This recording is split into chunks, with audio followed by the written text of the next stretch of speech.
Ucrania. Sos un especialista en términos de comercio internacional. ¿Cuánto crees que afecta?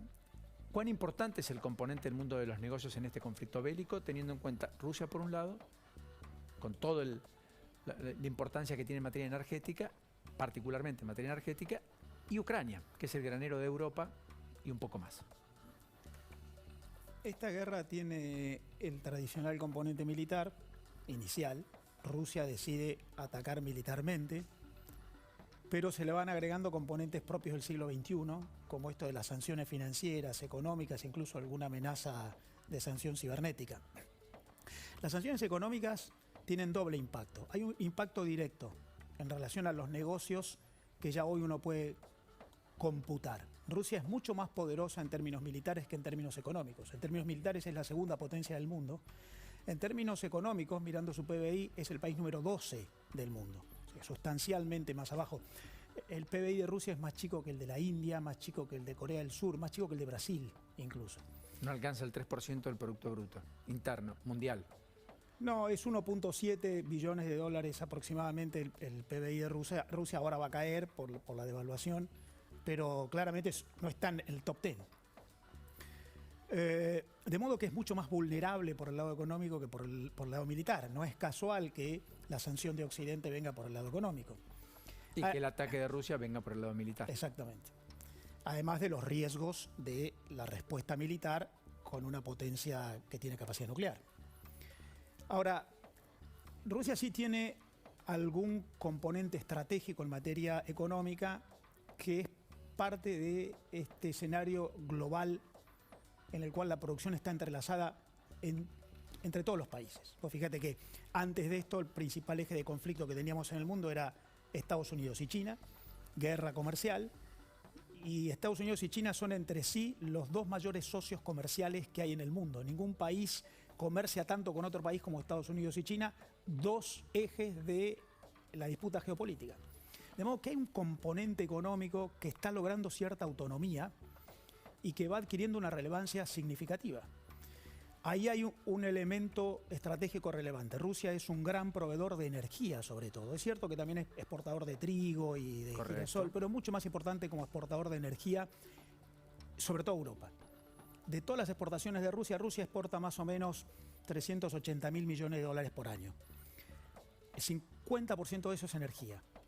La gran mayoría de eso es petróleo fluido, aceites, pero hay un componente muy relevante de gas. El mayor cliente de Rusia en el mundo es Europa. Todo eso va a Europa. Claro, España consume el 8% del total del gas que consume, proviene de Rusia, pero en Alemania es más del 35%, con lo cual son mucho más dependientes. Exactamente. Y además de la dependencia directa, está el impacto que generaría en la necesidad de redistribuir. Si no entra gas en Alemania, no es solamente que se perjudica a Alemania, toda Europa tiene un problema. Claro, por eso la redistribución, imagina España que podría ser el eje, por tener las plantas regasificadoras en Barcelona, etcétera, y ahí se envalentonan con la idea de cambiar la matriz energética, pero eso es mediano plazo. Exactamente. No es mañana. Es que una de las diferencias entre la agresión militar y la económica es que la agresión militar tiene un impacto inmediato y la económica tiene un impacto diferido. Correcto.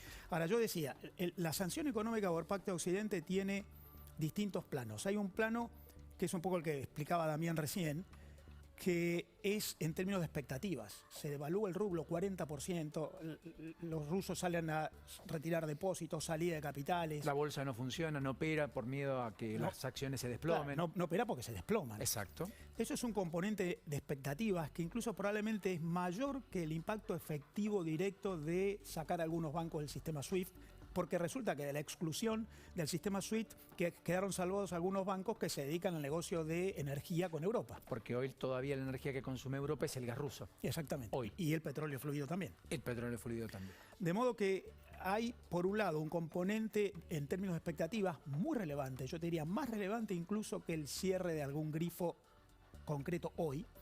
Y después está el tema específico de las interrupciones por SWIFT, por sanciones al Banco Central ruso que no va a poder disponer de sus reservas y algunas cuentas que se han inmovilizado de lo que se conoce como los oligarcas rusos. Rusia, en términos internacionales, exporta casi 400.000 millones de dólares, importa un poco menos, tiene una balanza comercial usualmente superavitaria, el grueso de sus exportaciones son energía, el principal cliente es Europa. Como país el principal cliente es China, pero como conjunto Europa es el 50%. Pero además Rusia tiene mucha inversión extranjera dentro de Rusia. En Rusia hay casi 500.000 millones de dólares invertidos por parte de empresas extranjeras que operan allí, que necesitan relación con el resto del mundo para comprar insumos, para financiarse. Volvo. O British Petroleum, que acaba de decir que se va. De modo que, o Volkswagen, que podría suspender la producción, o General Motors. Exactamente. De modo que la sanción económica que aplica Occidente, que además va en cuotas, primero contra los oligarcas, después el SWIFT excluyendo la energía, después vendrá el SWIFT completo, el Banco Central, en realidad va tratando de impactar las expectativas, generar estas corridas propias de los intangibles del mercado. Hoy Rusia tiene muy afectada su reputación, las empresas salen de Rusia, incluso salen de Rusia más por una cuestión de problemas eventuales que todavía operativos físicos concretos. Sí, como el castigo ético a los clubes de fútbol, dejarlo fuera de la Copa del Mundo, de Qatar eventualmente, retirar a los atletas olímpicos de las competencias o cambiar las sedes de una final del Mundial de Vóley o lo que fuese. Los símbolos van generando una expectativa que condiciona la respuesta de los agentes. Por lo tanto, el factor económico ha pasado a ser un elemento muy relevante en términos geopolíticos. Ya lo venía haciendo en el mundo. Ya China le había cerrado su mercado a los australianos cuando Australia pidió una investigación por el origen del COVID ante la Organización Mundial de la Salud. Ya Europa había detenido el avance de un acuerdo de promoción de inversiones con China por las acusaciones contra China de violación de derechos humanos. Los geopolíticos ya estaban empezando a interferir en los negocios. En esta escalada bélica, en esta invasión rusa, se consuma la aparición de un elemento geopolítico muy relevante que es lo económico para influir en las relaciones entre los países en términos de poder. Es apasionante escucharte por la cantidad de datos, pero es muy ilustrativo todo lo que estás contando.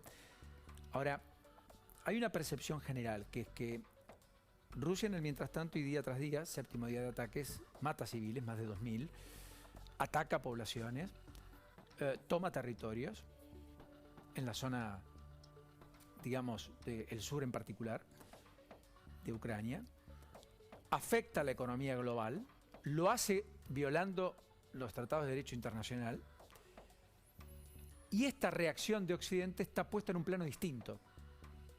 Y por lo tanto, con el descalce que vos marcabas. Hoy la bomba cae, hoy tenemos víctimas, hoy tenemos muertos, hoy se apagan vidas, versus mañana habrá un negocio menor, mañana habrá menos empleo, mañana habrá menos ahorro. ¿Se entiende lo que quiero marcar? Definitivamente. Ese descalce, del cual son objeto de algunos cuestionamientos los mandatarios, los líderes, a los que le piden mayor vehemencia en la reacción, incluso planetaria. ¿Ves posible que pueda ser ensamblado? Otro componente muy relevante de esta guerra, además del económico, empresarial, que tiene una incidencia que no ha tenido nunca antes en ningún conflicto militar, el otro componente es la opinión pública.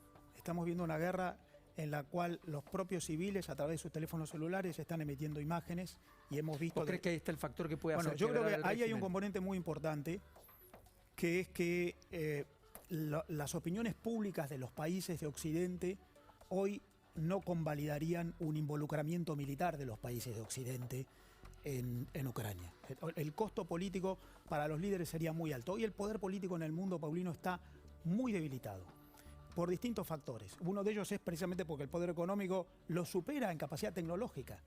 ¿Qué detuvo el avance de la ansiedad que producía la pandemia? Los laboratorios, más que los ministerios de salud de los países, las vacunas.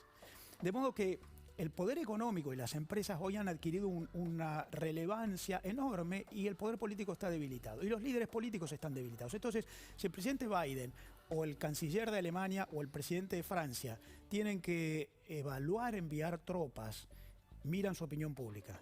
Y todos están ante desafíos políticos domésticos. De modo que la opinión pública doméstica empieza a influir y a detener. O sea, llegan hasta darles arsenal, darles armamento, incluso de ataque bélico, como hoy confirmó Pedro Sánchez, el presidente de España, a lo cual Podemos, por caso, rehúsa hacerlo y resquebraja la coalición de gobierno. Los ministros de Podemos fue muy impactante en el Parlamento, ni siquiera se pararon a aplaudirlo, ni siquiera aplaudieron, digamos. Pero digo, mientras la oposición sí acompañaba lo que Sánchez finalmente hoy anunció. Y ese es el límite, digamos. Envió armas, punto. Por ahora.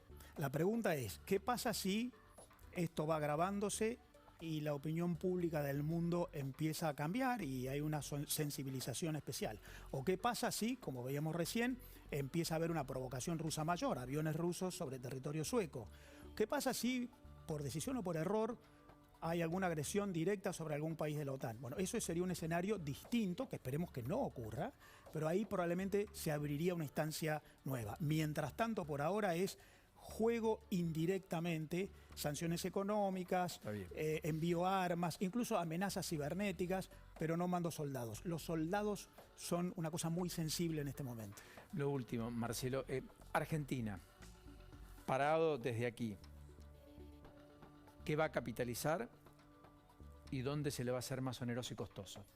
Bueno, depende de lo que haga Argentina. Hay dos planos de análisis. El de corto plazo, la Argentina tiene un problema porque si este conflicto se extiende, el precio de los commodities energéticos queda muy por encima del promedio, muy por encima de lo que la Argentina pagaba el año pasado. Somos deficitarios, tendremos 3-4 mil millones de dólares encima en la necesidad de importar energía. Gas natural licuado en particular. Somos deficitarios porque además el gas natural no es un commodity, no tiene el mismo precio en cualquier lugar del mundo. Nosotros conseguíamos gas muy barato de Bolivia por un gasoducto, Bolivia tiene problemas de producción, tenemos que salir a comprar gas licuado afuera, sale más caro además. Y pocos te lo quieren vender. Por lo tanto, el primer problema de la Argentina es cambiario, fiscal, porque Argentina subsidia, y relación con el Fondo Monetario, porque los subsidios están en el eje de la discusión. Ese es el corto plazo.